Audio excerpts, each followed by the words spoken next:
It's time for another episode of The Oil Stream with Dustin Nielson and Tom Gazzola, presented by Popeye's Louisiana Kitchen.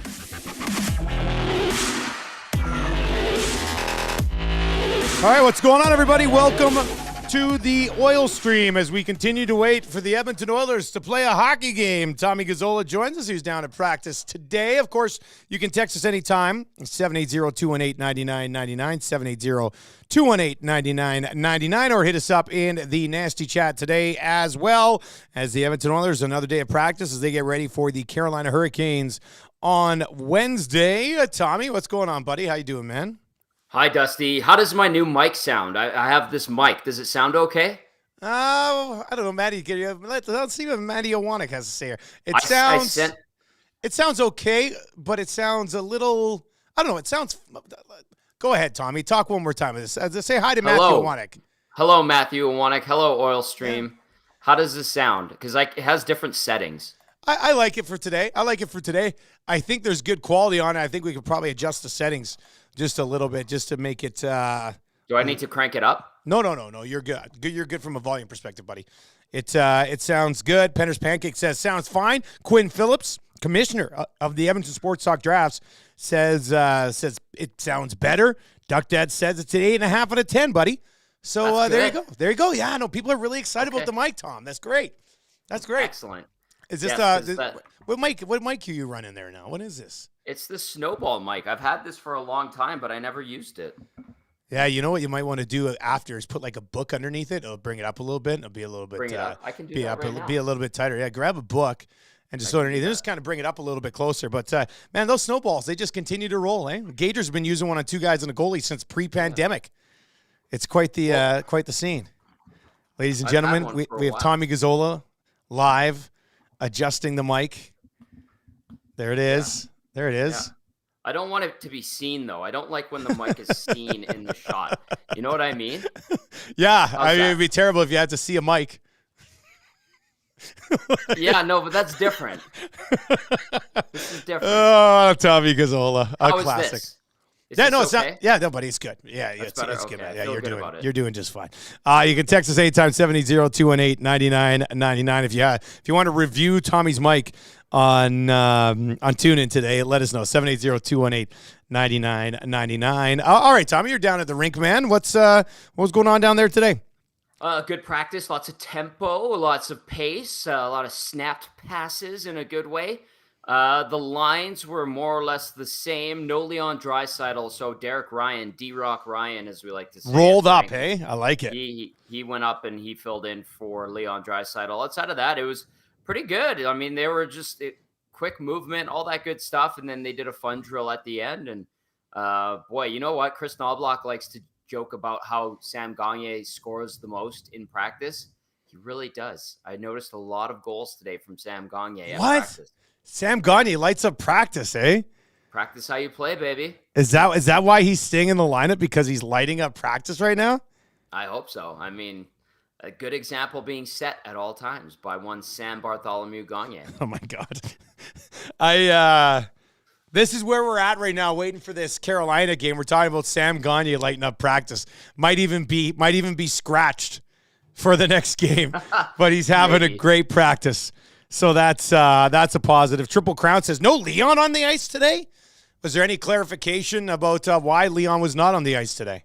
Well, I had to leave to do this program before the availability. So I'm assuming we're going to hear like maintenance day, or he had something to do. I know that now I don't think this is the reason, but they do have hospital visits today, which is great. That's great. Oh, so maybe he was out for that then. I doubt it, because everybody else was on the ice. Yeah. But unless he had an early visit. I mean, who knows? Oh, maybe. But sometimes they have, like, McDavid had the Canadian Walk of Fame. He's on the Canadian Walk of Fame, so he was gone for a day or two there. So I don't know. Chris Knobloch's probably speaking to the media in a few minutes here, and I'm sure he's providing an update, and I'm sure we'll follow it on X and provide an update when we see that. I am sure we will see something along those lines. If you have any questions today, hit us up, 780-218-9999, 780-218-9999. What do you got? Oh no, I was just taking a peek in the inbox there as well. So Kirk says Sam went to the Iron Horse MKT on the weekend, got some pints in. Of course he's lighting up practice. God, you like that? You like that one? That's good. Hey, so I don't know if you heard this morning on my show. I was talking about our mutual friend Matt Simonek. You know Matty. Yep, Maddie. Yeah, Maddie gifted me with a pair of Pop-Tart boxers over the weekend. I heard this today. Yeah. I did listen. Where do you to come this. out on giving another man underwear for no reason? Really, it wasn't like a birthday. He wanted to bring it back here as almost like congratulations on the new venture present. You know? Yeah. I feel like a gift that is boxers from a friend has to be a really close friend, because that could be like a joke gift, but you also really need to know the guy for it to not be weird. You know what I mean? Yeah. And Maddie and I are pretty close. You guys are close. Yeah. Maddie and I are pretty close. So.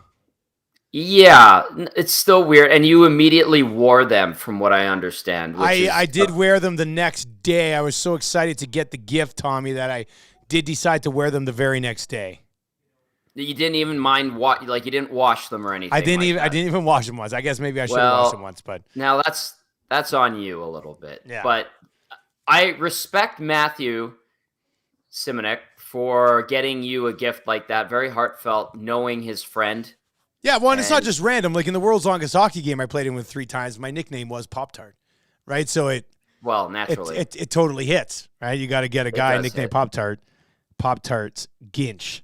So, yeah, no, I feel pretty good about it. Not overly concerned. You can text us anytime, 780-218-9999, 780-218-9999. Tommy Gazzola, we were talking about it with Rashad a little bit earlier on today. I mean, we won't know until we get there, but do you get the sense that this team's going to come out hot against Carolina? I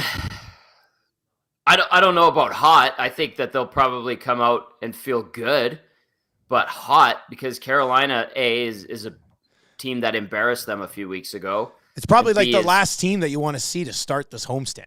I think you'd rather play Chicago, you'd rather play Minnesota, you'd rather play New Jersey, you know, like.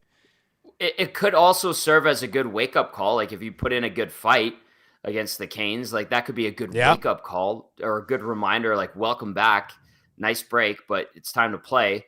But I don't know if I don't get the sense they're going to come out hot. If they do, that'd be great. I'll start there, but I think that they're in for a battle on Wednesday night. I don't know. Like, I don't know where Schauger gets the idea that they're coming in hot. I get the sense that they feel good about their game. They should feel good about their game. They've won 4 different ways. We talked about that on Friday on this fine program. But I think a Carolina team is one that can douse cold water on a hot streak pretty quickly, given how good and consistent they are. So I would go in with more caution, but stay optimistic. So a cautious optimism. But if you're looking to ride that tidal wave and you think that you're going to be able to do it against the Hurricanes, I feel like the Hurricanes are going to counter pretty quickly. Loomis is in on the nasty chat. We're going to get to his question here right away as well. And, of course, you can fire any questions your way. Practice yesterday, practice today, game on Wednesday. So it does open up some time for some good conversations based on your questions as well. So even if you sent them in the past and we haven't had time to get to them, feel free to fire those over as well. As always, portions of the Oil Stream are brought to you by great partners at Boston Pizza. If you're looking for a place to watch the game on Wednesday, do it at Boston Pizza. $5 off medium pizzas, $1 off tankards of Canadian or Coors Light, $5.50 shots of Fireball, Jaeger, Burt Reynolds, Purple Rain, and Honey Jack. I have put Alley Cat in touch with some people at Boston Pizza about possibly getting the 6 o'clock lager on tap at some Boston Pizzas, which would be pretty amazing. We had somebody text in today from Lethbridge, and he's golfing, and he's got the 6 o'clock lager on the golf course with him, which means he snuck it on, which I totally respect. Right. But he's out there. He's out there golfing. I don't know what the temperature is in Lethbridge right now, but obviously there's no snow down there either. And he's out doing something that we're gonna probably have to wait to the spring to do, unless we take a couple over to One Putt and get the approval to have those in there. That would be a pretty good idea too. Hey, but he's hitting the links with the Putt golf today with the beer, which is amazing. That is awesome. And it's a great golf course beer for future reference. I know that Sea Change does a really good job of being on a lot of golf courses around our city, which is nicely done by them. But we have a good thing going with Ali. Unbelievable, by the way, just seeing all the responses last weekend from people texting in or not texting in, yes. And then also putting on social media, like updates and people calling around to see if Alley Cat was sending more out to Sobeys and Safeway liquor stores, and then being like, boys, it's all out here. It's all out here. But over there, they've got some. Like, that was insane and really cool. But I think, we might have a good thing brewing here, Dusty, and maybe we could get it into more establishments. So that'd be pretty cool. Golf courses as well, but that depends on the deals that they have individually with different brewers. Did you mean to say we have a good thing brewing here? 100%. Okay, I wasn't sure because it was yeah. Okay, all right. No, well, it was really good then. I thought that was really funny. That was really well done. Anyway, Boston Pizza. If you want to watch the game, $5 of medium pizzas. You cannot go wrong with that. MGD 8662. 8862. So I just picked up my EST membership and swag. Lots of great stuff in it. Great to support the EST. Thank you very much. Yes, our Nasty Club swag bags are going out here right now, and it's moving along nicely. Yep. Which is good. All right, let's get to this one question from Loomis. Hey guys, how do we feel about potentially going back to the well with Soup? And that would be Jack Campbell along the way. And this is another conversation that came up on the show today. I had it with Rashog, and they got into a really good discussion about it after because, we pointed out that if you're going to trade Jack Campbell, it's going to be very pricey to do so. Like, it's going to cost you a first-round pick of some sort to try to dump that cap somewhere. And that's not necessarily ideal. So then after, I think when we finished with Rashog, we got into the conversation about, you might have been listening on the way in, we were talking about Jack Campbell and giving him another look before pulling the trigger on a deal here, Tommy.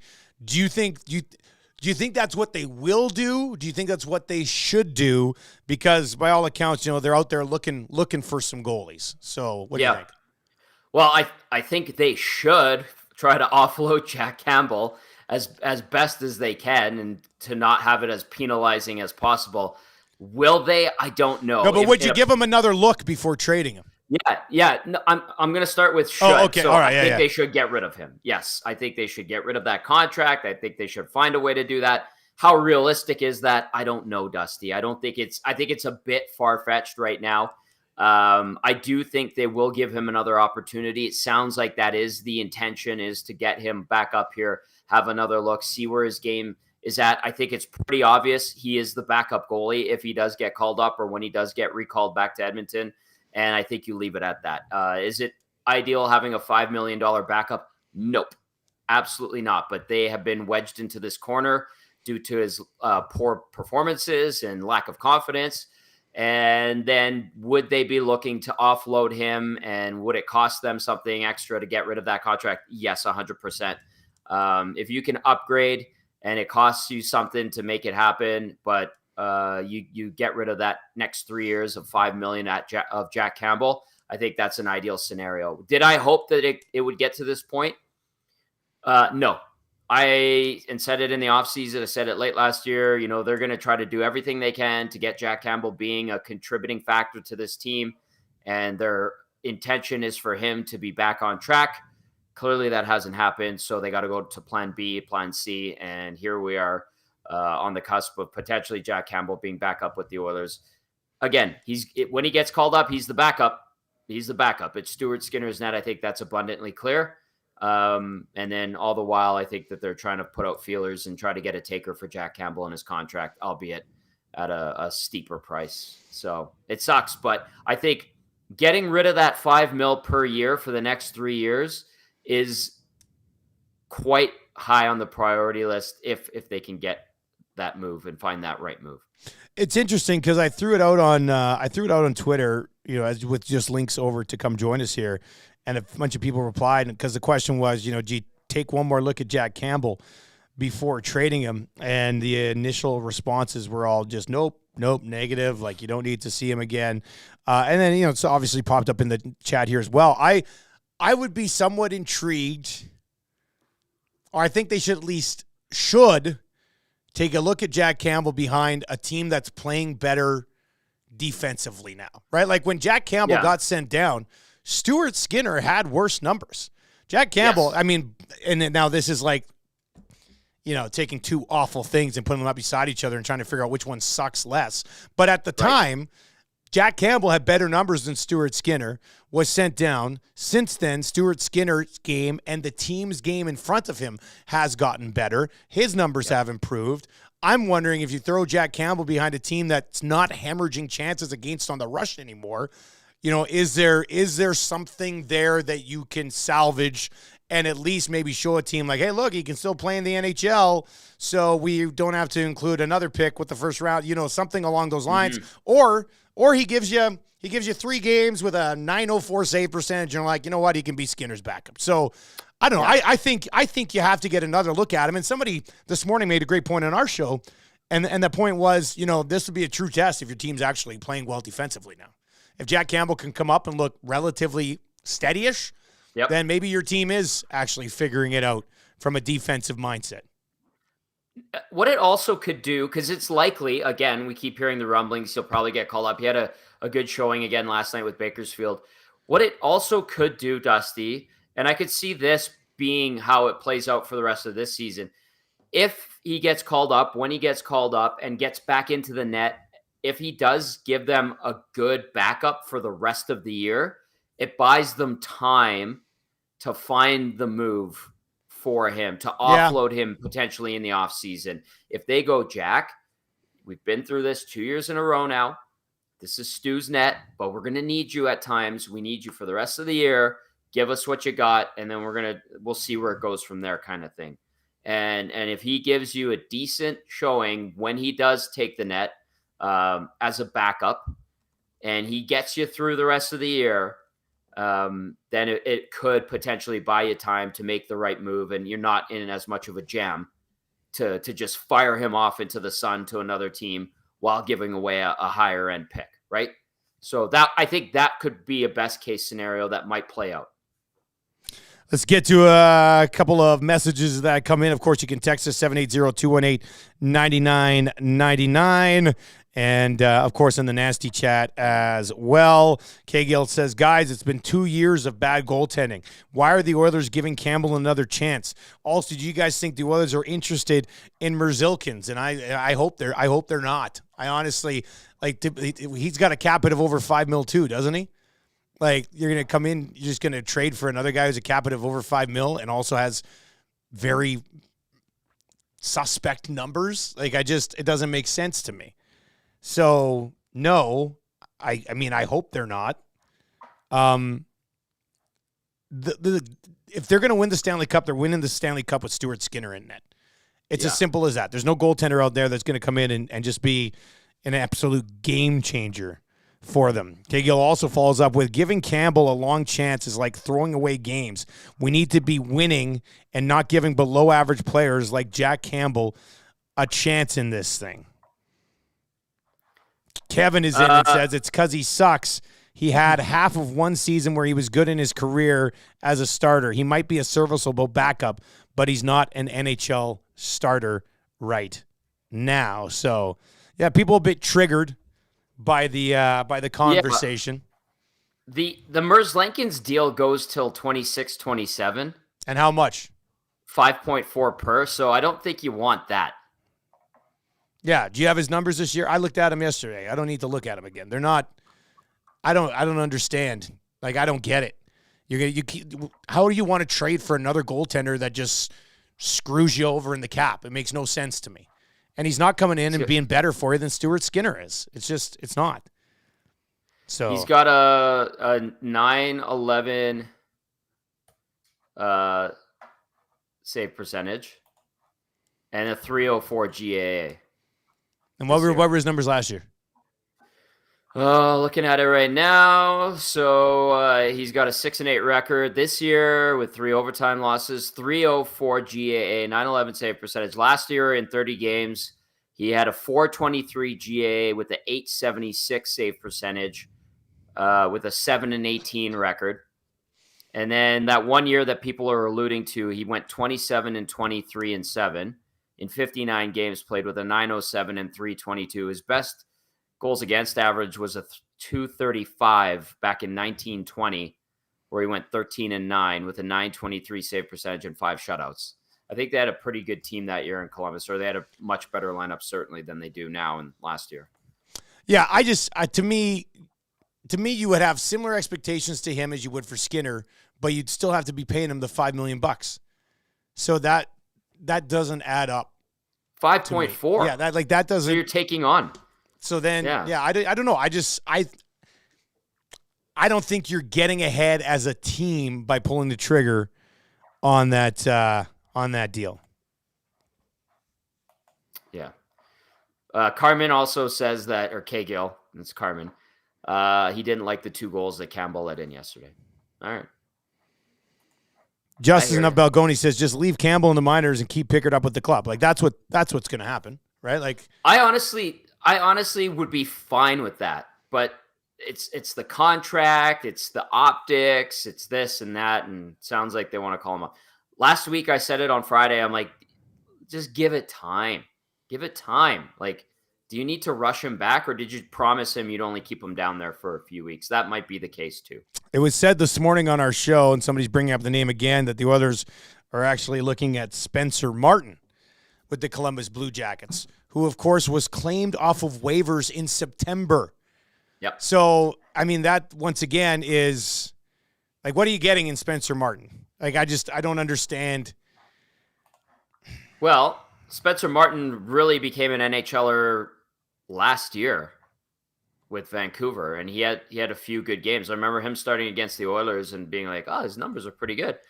And he had a nice little run. Obviously a team in turmoil last year in Vancouver, but I mean, he's moonlighted at times in the NHL. He played way back in 16-17 with Colorado. He played a few games, then got into some games with Vancouver in 21-22. And last year was his year where, he looked like a serviceable backup. So I don't know. You're getting a serviceable backup, basically, is the answer to your question.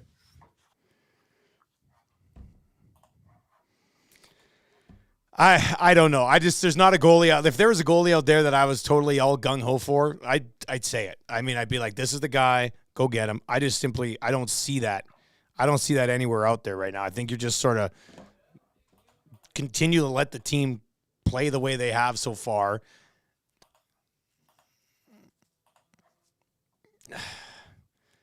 I'm trying to think, like, what's their goaltending situation heading into the playoffs, Tommy? Is it, like, do they go into the playoffs with Skinner, Pickard, Skinner, Campbell? Campbell, Pickard. Just kidding. Well, first of all, they need to get to the playoffs. Let's start there. Yeah. If they do, it's Skinner and someone. I don't like this comparison, but it did happen, and it did work for the Chicago Blackhawks in 2010. They signed Cristobal Huet out of Montreal, and he was supposed to be their number 1. And Antti Niemi came in and stole the show. Yes, he did. And ended up leading them to a Stanley Cup. And it was Cristobal Huet who was the backup. And I think he was around $3.5 million at the time. Not ideal. And I think it was only a 3-year contract, not a 5. And it wasn't at $5 million. But I'm getting like flashbacks to the Chicago Blackhawks and Cristobal Huet grinding it out for the rest of the season, and then, offloading that deal if that's what works out for the Oilers. So who do I like in terms of what the Oilers have for goaltenders right now going into the playoffs in their stable? Let's just start there. I'd probably lean towards Skinner, Pickard. Yeah.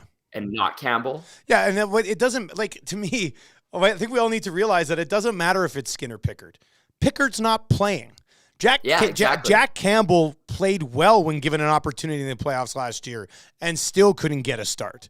So, well, you can't shake your head. He played well last year in the playoffs. He stopped 49 of 51, Tommy. Like, listen, and I use this, I tell this story all the time. That game against LA where he made some big saves, those were not confident saves. Like there was some luck involved, and you got to be good to be lucky. So I'll give him credit where credit is due.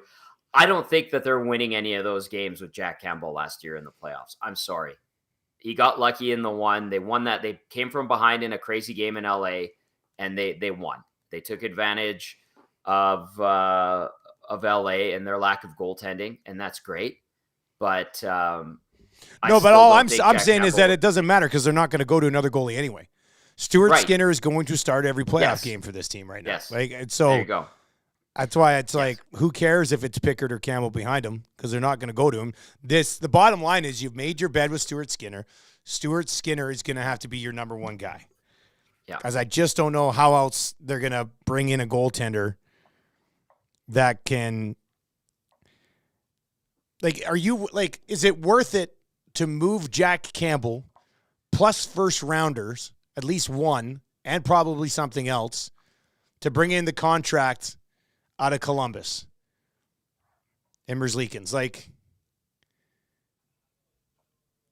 is that where I don't like that deal? Because like you're not getting any cap space out. You're not getting any cap space out of. You're just telling them to take Jack Campbell. You're giving up a pick, and you still don't have the cap space to address other issues of your team that you would probably like to address prior to the postseason, right? So.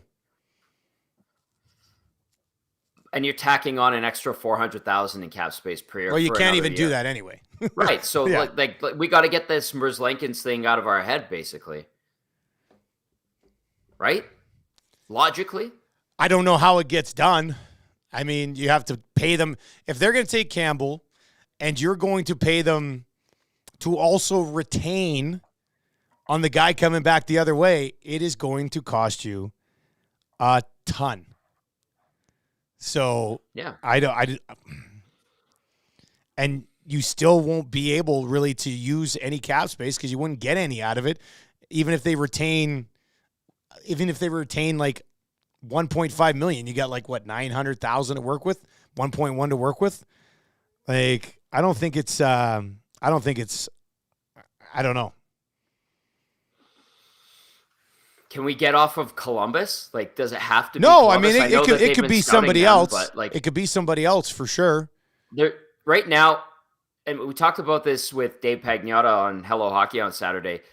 So, yes, the Oilers have been heavily scouting the Blue Jackets, but it's not just the goalie. Like, it's a smorgasbord of, what did we call it? We called it the rotting corpse of the Columbus Blue Jackets, essentially. Like, you're picking away at it. The vultures are circling.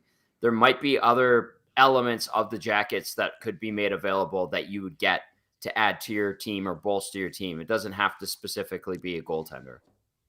And Pagnotta was talking about that. So, well, who do you like from the corpse of the Columbus Blue Jackets?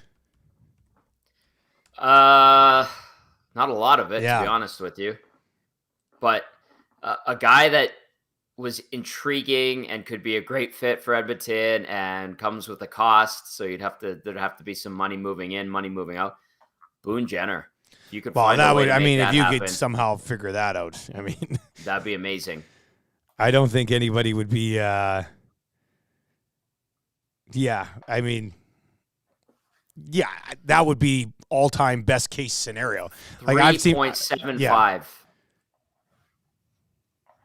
He is their captain. But as Sean Bell alluded to, the messaging after the Babcock fiasco, you had Boone Jenner going one way and then the younger guys seeing things a different way. Ultimately, Babcock was moved out. Belzy, for the last couple of months, has wondered out loud, and he's talked about it on our show, if that opens the door to Boone Jenner maybe being made available, especially if it's a rotting corpse of a roster, as we described it minutes ago. Yeah, a bunch of younger guys on that roster, and then Laine has been extremely frustrated, and Johnny Gaudreau's locked in at almost $10 million for a long time. So I'm not 100% sure where the Blue Jackets go from here. I've seen a few people text in about Andrew Peak as a right shot D-man. He was minus 41 last year. So, I mean, I think you'd probably have to have some patience in a situation like that one as well. But yeah, Boone Jenner would be the all-time get. Like if you could somehow package something of significance with Ryan McLeod and move out that money and bring in Boone Jenners and have, make it work financially. And then all of a sudden you're just throwing Boone Jenner in as one of the best third line centers in the entire National Hockey League and a guy that can pop up into the top if you need him. I mean, that would certainly change things. That's for sure. I like this text that came in. May I? Yeah, go ahead, buddy. Of course. May I? Comes in from Louis, who says, future EST guest and host of Oilers Now. Bob Stauffer mentioned Danforth by name. Okay. Do you want a 5'8", 188-pound guy on your team? Probably not. That would be that. Yeah. I was going to say Danforth played in the Spengler 4 years ago. When I heard the name, I was like, wait a second. Is that the Danforth that was in the Spengler in 2019, 2020? And he was playing in Finland at the time, has worked his way back over here. I mean, these are not needle movers. That's for sure. No. I mean, Bob did talk about Sam Lafferty ad nauseum last year, and he's since moved on to do two different teams, and none of them being the Edmonton Oilers. So I'm just saying, I love Bob. Stoff is my boy. MGD says every D-man in Columbus was a minus $1 million last year. They were terrible. Yeah, so one of the reasons Columbus was terrible last year is because their blue line sucked.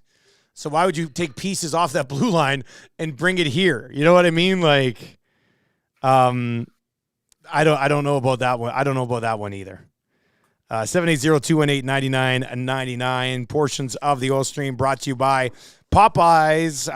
Less than a month away from opening that new location here on the West End. They've got 5 new types of flavors, and they're staying, and they're absolutely delicious. $9.99 for 6. We're talking big, meaty, chunky, breaded wings, signature hot, honey garlic, honey barbecue, garlic parm, and the ghost pepper.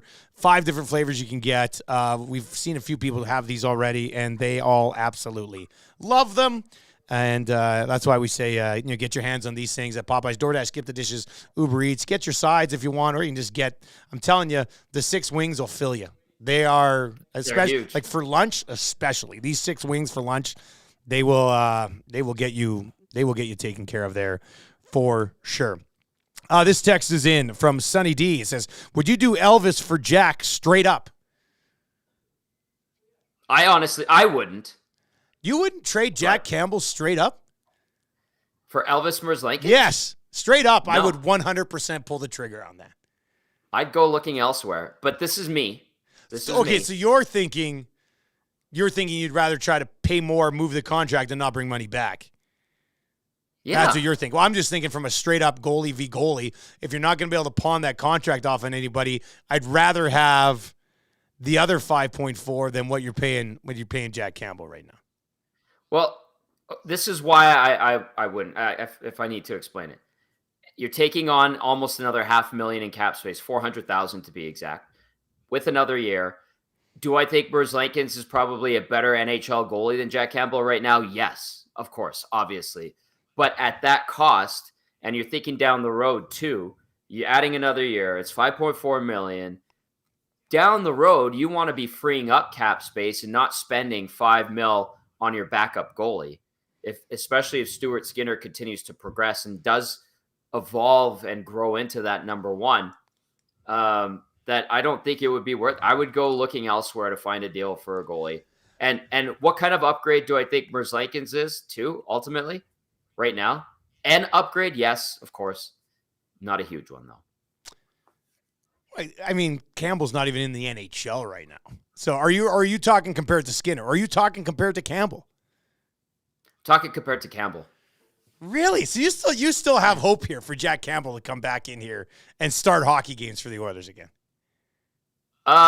Sure. Let's call it cautious optimism. Yeah, well, you have to if you don't think Merzlikins is a significant upgrade.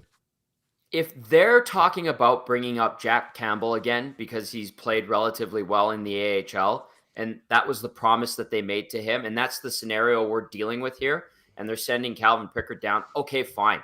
And I would have a cautious optimism that he would be able to perform as a backup for the remainder of this season, or maybe to a point where there is a deal to be had later on, closer to the deadline, where it doesn't cost you a first rounder to just get rid of him. That would be my cautious optimism, that he could grin and bear it decently enough for 10 starts, let's say 12 starts from now until then. And he wins some of them. And we're not going, oh my God, Jack Campbell was terrible in the post-game show. That would be a best case scenario for me, as opposed to going out, trading for Elvis Merzlikins, who's costing you more at an extra year, and you're questioning whether or not he's even better than Jack. Like, how much better is he than Jack Campbell? Because I don't think he's playing more than Stuart Skinner if you trade for him. I think Stu Skinner, they've made the guy. That's where my rationale is. I could see Skinner still. I think it would almost be operated under the 3 out of every 5 for Skinner type of thing if they were to bring him in. Yeah, which is kind of how it's supposed to be. I don't think you're ever moving Jack Campbell without giving up first-round picks. I don't care if it's now. I don't care if it's at the deadline. I don't care when it. Like, you're never going to move him. I would be stunned if Holland and Jeff Jackson can move Jack Campbell without giving up first-round picks. I mean, that's a home run. I don't know how they would do that. So for me, I'm looking at it from a perspective of if you refuse to give up first-rounders to move him. Well, I mean, there's no way Columbus is going to take him on for Merzlikins. There's zero chance that they would do that. They would shoot that down, which is why when we asked the question, I was like, pull the trigger on it right now from the Oilers' perspective, because if Columbus is never, ever, ever going to do that, then the Oilers certainly should do that. And then you look at it, even if he is, we can debate the upgrade, but even if there is an upgrade there, if you know you're never going to be willing to pay to move Jack Campbell and you can turn him into somebody else with maybe some sort of pick to retain a little bit of the money, does that give you a better chance to win a Stanley Cup now? And I think the answer to that would be yes. Yeah. So, I don't know. Where do you come out on this? 780-218-9999. 780-218-9999. Guys, they should be doing everything in their power to find someone to play next to Nurse. And I'm not saying that Cody's bad, but he would be remarkable on a third pairing guy instead of being a top 4 guy. Find Nurse a more substantial partner and let his game take off. Once again, the issue here is finding a more substantial partner is near impossible unless Jack Campbell is moved out to free up the cap space. Right, Tommy? Like, it's a non-starter. Upgrading all these other positions is essentially a non-starter. Especially, and we talked about this on the show this morning as well. I mean, if you did somehow bring in a guy who you would elevate on the right side, then you could protect Bouchard a little bit more. You could just put Ceci down and have him solidify something with Kulak, and that would be an upgrade on Desharnais. But it's like, that's just really, really, really difficult to do. I mean, yeah. Also, really quickly, Dusty, Bram brings it up. There is no extra year. It's the same length for Merzlikins. Thank you, Bram. Sorry, I was looking at the 4 years, including this year. My bad. Thank you for clarifying that. Appreciate it. Guys, Stoff said he thought Danforth was ready to pop offensively. He's 30 years old. If you figure he's going to pop, he'd have already done it. Not what he said, eh? Figured he was going to pop offensively. I don't see it. He's been easy. Okay, he's been okay. Yeah. Can we just tap the brakes on this Danforth thing? Like, an obscure, smaller slider player probably plays with some jam because he has to. But he spent his entire 20s overseas and in the American League. Do they not have a Bob Stauffer classic in Derek Ryan already? Like, do we? Well, do Derek Ryan kind of popped late. Yeah, he's popping all right offensively. Well, yeah, he's popping. Like, at some point, do we not hear a name and go, well, why are we talking about an obscure player who finally got to the NHL coming in and being a solution? What kind of solution is that? Can we think about that for a second? Like, until Bob said it, and God bless Bob, he's my friend. Did anybody have a frickin' clue who Justin Danforth was? Seriously, outside of you, Dusty. Well, I knew him from this. I knew him from the Spengler. That's why I was like, "Oh, Danforth from the Spengler." I didn't. Let's be logical about this here. What kind of help would that be for the Edmonton Oilers? Well, and then if the argument is, well, he makes the bottom six better, I would argue that it probably isn't true. Is he a centerman? No. He's a right winger. Is he big? Is he hard to move? Probably not. Like, can we just tap the brakes on getting horny over a name that Bob threw out there? Just like a random name. That rant over. Buddy, that's what excellent. I'll go pick him up at the airport when the Oilers trade for him. You're gonna hate me for doing this, but I'm gonna do it anyway. I'm not even gonna look at you when I say it, but he's got one more goal than Nuge this year. Great. Nuge should have more goals. He's not. He's missed great opportunities. I had to. I had to get that. I had to get that one out there. He's got 6 goals in 26 games. Great. Maybe that's why Stoff thinks he's popping offensively. But I don't know, man. Like, if they trade for Danforth at some point, I cannot wait to hear your rant. Like, you just ranted, and it's like only been suggested one time by Stoff. Imagine if they actually pull the trigger on it. But and like, listen, what gets me is like how people get in a tizzy about something like that and go, oh, Danforth. Oh yeah, of course. Oh yes, I've heard of him.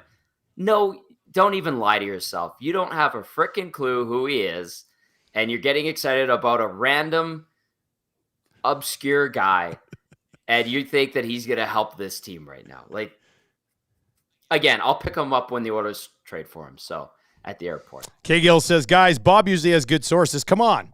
Yeah.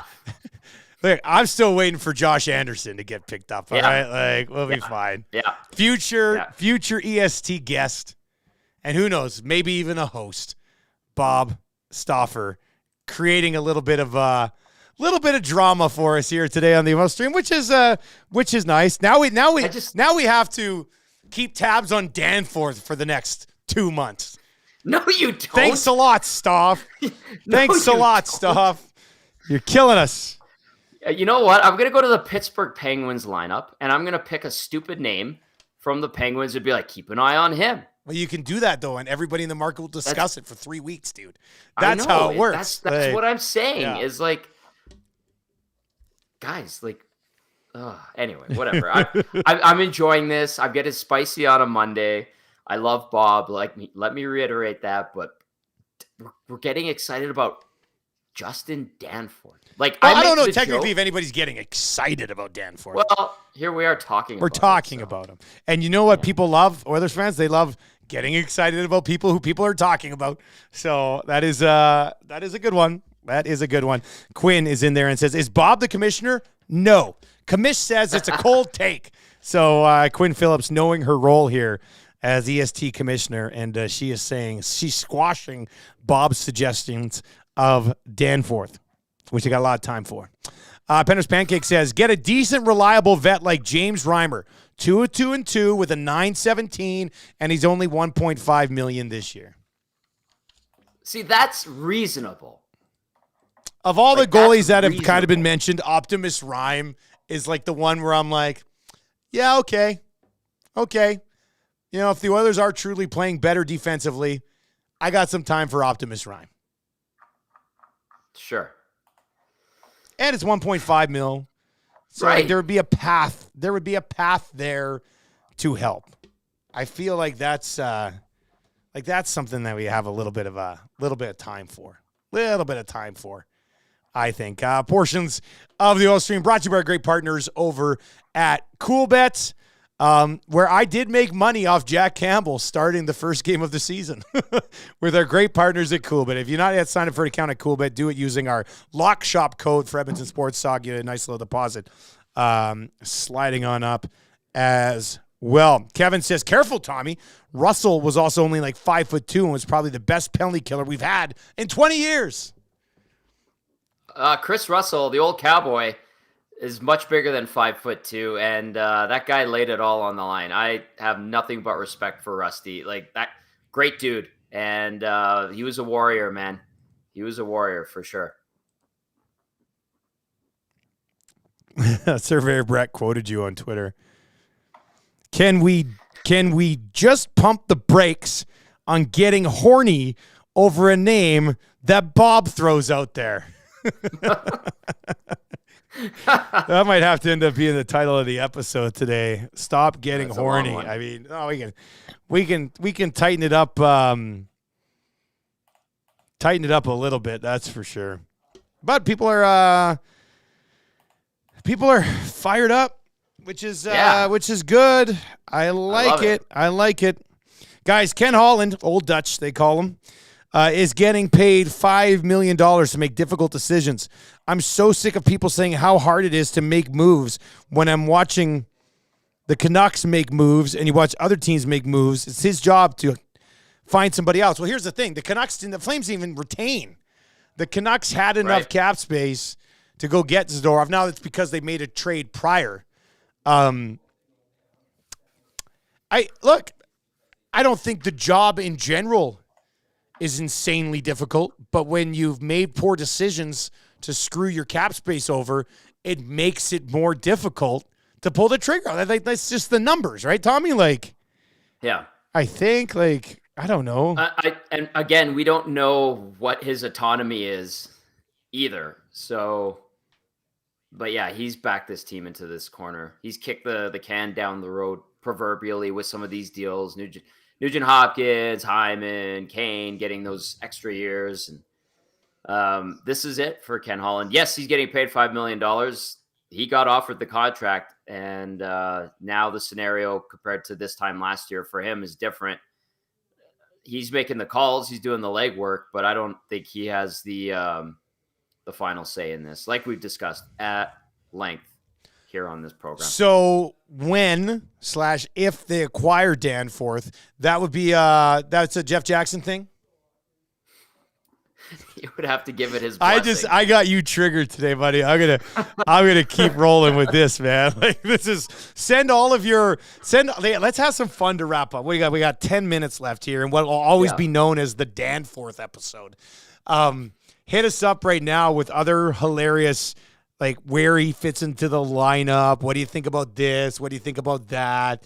And we can get to some of those. 780-218-9999, 780-218-9999, or in the nasty chat as well. Portions of the Oil Stream brought to you by our wonderful partners over at One Putt. Visit them at I love this link, www.oneputt. That's the number one with the word putt, 2 T's on putt. www.oneputt.ca/deals. Who doesn't want to go there? That's a really good idea, including date night. Hello. Which gets for $69 one putt. Are you one putt? That's funny. $69. You get 1.5 hours of golf plus a $20 drink credit. Nice. That's not bad. So you're getting the golf for $49 for an hour and a half. Yeah. Take your special somebody over there for some drinks. Hey, Drinks and Links. That should be the name of this. There should be to the crew over at One Putt, if you want to steal Drinks and Links, do it. I'll give it to you. You're our partners. But there's got to be some sort of Drinks and Links special, man. That's got to happen. With some 6 o'clocker lager available. I mean, we can get those over there, actually. That would be yes. That would be good as well. Family Golf Day Sunday. This is a good deal as well. Gets you 50% off your first hour if you bring your kids 12 and under to golf. So on Sunday, you want to get out, hit the links with the kids. You got a kid who's younger than 12. Finally, you can use them for something. You head on over to One Putt and get you 50% off your first hour in one of those TrackMan bays that the PGA Tour uses. They got them all over there at One Putt. So visit them, www.oneputt.ca/deals. And on their Instagram, give them a follow on Instagram at OnePuttYeg. Once again, the number 1, then PUTTYEG on there, constantly adding deals on their website. So make sure you bookmark that deals page. Let's see here. Justin Danforth belongs on Xavier Bourgault's right side. Condors need depth. Whoa. Whoa. I love that. You like that one, hey? That's good. I like that one. Northside Sandwich in the nasty chat. Danforth would push Holloway down the lineup, which is exactly what the Oilers need. VR Montenegro. Danforth replaces Nuge on the power play. He's more productive this year. I'm not even sure Danforth was on the Spengler Cup power play unit. That being said, he did move pretty well. I mean, no, I'm not. Yes. I just saying, the big ice out over there, he moved pretty well. Point per game guy in the K, Tommy, right? I respect that very much. I'll say this. Over the years, they've brought in worse guys with their scouting overseas, the Petrels and the types. Oh, you take that back. No, I'll say it. I mean it. I'm throwing Petrel shade today. I am. What about Jesse Joensuu? I always thought Jesse Joensuu was going to make it. I watched him. I called the Viking Cup in 06 and 04. 04 and 06. He was there in one of them on a pretty good Finnish team. That tourney was stacked because the U.S. team that year had Paul Stastny and Okposo. They had a bunch of guys. And the Finnish team had Tuukka Raskin net and Joensuu. And Joensuu scored a goal right off the face-off, walked off the wall, buried it. And I was like, this is the guy. This is the guy. Get him. And then I went from Joensuu, obviously, to Jesse Puljujärvi. Now I'm on Koivu's son. I'll never say a bad thing about Mikko Koivu's son, man. If the Oilers don't get him, every draft is a failure moving forward. That would be that would be one. No love for Iro Pakarinen today? Iro Pakarinen. I mean, even Gaetan Haas was another one that they're like, right. Now, Gaetan Haas did score the winning goal in the United Cup simulation with United Sport and Cycle during the pandemic. Came off the bench in overtime versus Carolina, Game 6, buried it. So he'll always be a hero. As he does. Gaetan Haas, really good guy to talk to. I remember Antti Tervainen played down in Oklahoma City, and he always thought that he was going to be the next obscure Finn to make the Oilers lineup. Never really. Okay, wait, who was out. that? Sorry, I was reading a text. Who did you say? Antti Tervainen. Never made it. A great commercial of him when he was playing for the Pelicans in SM Liga, where he rocked a Zamboni. That was his claim to fame. Check it out. Justin Danforth would be a guy that is brought in here as a project, but then he'll light it up in the playoffs when he gets elevated to play with McDavid or Draisaitl. He will then get a huge contract. I also like this one. Who do you think the cup gets handed to first, Leon or Danforth? Oh, that's pretty good as well. Chat is on fire today. Well done. Yeah, well I mean, done. You know why? They want this. some hockey, right? They're not horny for Danforth. Yeah. They're horny for hockey.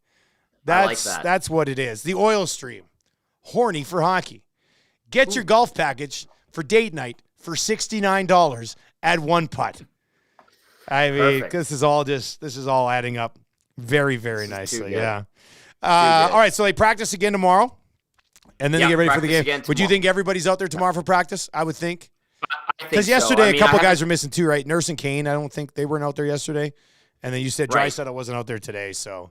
No Draisaitl today, yeah. A few of these big boys take an extra day off here throughout the way. Rest up. Yeah. Yep, exactly. What do you think of Connor McDavid landing on the Walk of Fame and Sidney Crosby not being on the Walk of Fame? Too soon. Like, he's not even 30, and he's on the Canadian Walk of Fame? Yeah, like, do you think they're, he hasn't even really done anything internationally yet. You know, we're in a spot like Sidney Crosby is obviously said to these guys, I'm not going on until I retire. Yeah. Or else he would. We looked at the list today of hockey players. We're talking, it's the heavy hitters. It's Bobby Orr, it's Gordie Howe, it's Rocket Richard, it's Wayne Gretzky, it's Mario Lemieux. It's the all-time greats. And now it's Connor McDavid, what would we say, midway through his playing career? Not even midway through his playing career yet, is already on the Canadian Walk of Fame. Are they handing Connor McDavid too much too soon here at the Canadian Walk of Fame? Yeah, I mean, at some point he was going to get on there, but I would think that they could have waited. And you're right. Like Crosby obviously told them, hey, wait till I'm done. And I respect that very much.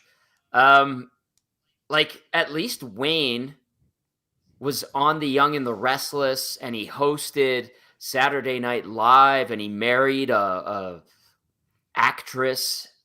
Like Connor's not funny. He's not a good actor. He's willing to try more, which is great. Like I would put Sidney Crosby's Tim Hortons player card commercials ahead of any McDavid commercial. What about the MGM one with Wayne? You know, like where he's like, "Shouldn't you be golfing?" Yeah. That's the funniest he's been. Yeah. And listen, he has a good personality. I've gotten to know him obviously since he was drafted by the team. But like his body of work does not constitute a Canadian Walk of Fame honor in 2023. In 2033, sure. So a little too soon, a little premature on that one. Yeah, I was a little surprised. I was just like, oh, huh. And then when somebody pointed out today that Sidney Crosby wasn't even on there yet, people are claiming it's just Toronto trying to butter him up. Oh, right? I don't think now, as much as it is an honor to be put on, you're having your placard on the street, on whatever street that is in Toronto. I've walked it. I can't remember the name of it. King Street. I don't know. Something like that. I don't think Connor McDavid is going, I'm a Canadian Walk of Fame member. Ever. I don't think he'll ever brag about it. That's tough. Without it being in jest. I feel like you got to win a Stanley Cup to be on the Canadian Walk of Fame, you know? That should, I didn't want to go that should there, be like a but prerequisite. So he's got to deliver now. You know what I like? I think, what can you do to public sidewalks in this city? Like, because I like the idea of starting an Edmonton Sports Talk Walk of Fame across the street. Oh, there's not even a sidewalk across the street at Park. No, there's no Damn sidewalk. There's no sidewalk. But we got those rocks. We got those rocks those out rocks. front. We could find something there, yeah. And what we could do is we great. could like move the rocks aside, put something down, and then just cover the rocks. But we know it's there, right? Yeah. Like, or have it landscaped, and then have like little bricks with a Walk of Fame. If you will. What about the Walk of Fame is the stairs leading up to Edmonton Sports Talk? And we put like a thing on each stair as you get inducted. That would really work too. Yeah. To all of those who pointed out the One Piece boot McDavid commercial, I apologize. I'm sorry. Yes, masterpiece. Which one? Masterpiece. How am I blanking here? One Piece boot. One Piece boot. Was that when he was the little guy? Or what was that the... I think it was the new skate. It was the new skate. How come I don't remember this commercial? What's going on here? It's driving me nuts. I'll have to YouTube it later. All right, so there you go. Next time we have an oil stream, the Oilers will be setting up a game against the Carolina Hurricanes. And I'm sure everybody in the city will be so nervous to see if the 4-game heater is going to continue. But that's going to do it for us here today at Edmonton Sports Talk.